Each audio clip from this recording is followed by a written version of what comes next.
Hello there, I'm Richard, and today we're going to be looking at the history behind the Ravenscraig steelworks.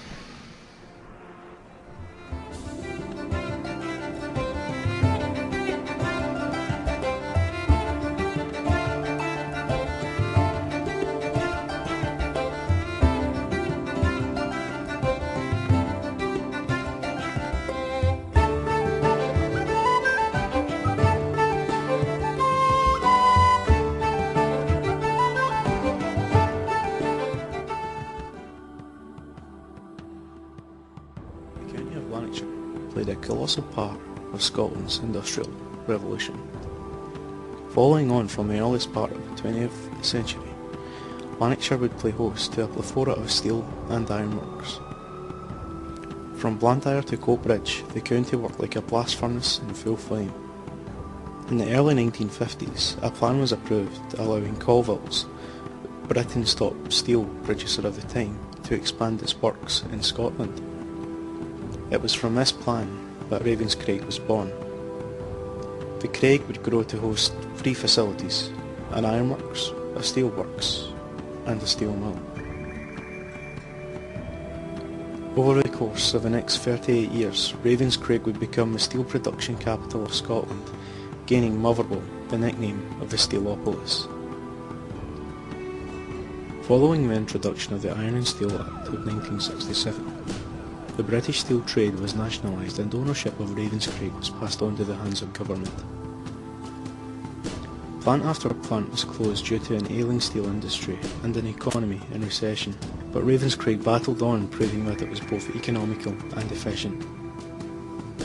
In 1980, Margaret Thatcher appointed Ian McGregor as the chairman of British Steel.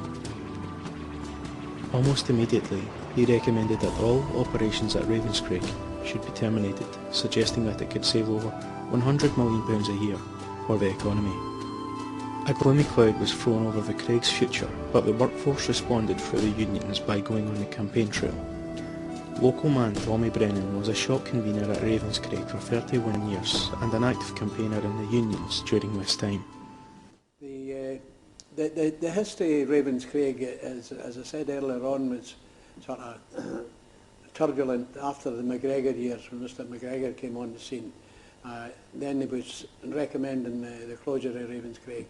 But the fact that the campaign for the retention of steelmaking in Scotland, because it wasn't just Ravenscraig that mattered, because we had a sort of finishing mill at Garcosh as well that we had to think about as well. But Ravenscraig was the last steel maker in Scotland, and if Ravenscraig went, well then that was steel finished in Scotland after sort of a full 100 and odd years of steel making in Scotland, iron making and then steel making. Even in the face of the great production record, passionate campaigning involving politicians from all parties and great public outcry, operations at Ravenscraig stopped on June 28, 1992. The closure of Ravenscraig signalled the end of an era for Scottish steel production and left thousands jobless, including a current MP for Motherwell and Wishaw, Frank Roy. I first started working in Ravenscraig when I was 19 in the late 1970s, and I was there for 15 years. Both my children were born when I worked in Ravenscraig, and I often say, quite frankly, if Ravenscraig was still opened, then I would still be in it, because it certainly gave me a comfortable lifestyle, enabled me to bring up two children. We had our house, our car, and Ravenscraig was an area where people found quality employment, and that was very, very important.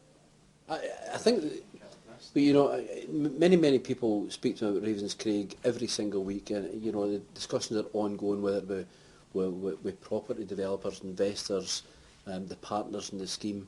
They realise that the name Ravenscraig is synonymous with this area. What we've tried to say from the start is, yeah, it's got a very good name. We are proud of the background and traditions that Ravenscraig brought to us, but more importantly, it has to be the catalyst for change. It has to be an area where we say second best is not good enough. It's got to be the best for Ravenscraig, because we need investment for the long term for this area. and that's what I hope that we'll be able to achieve as politicians and as partners in the Ravenscraig site.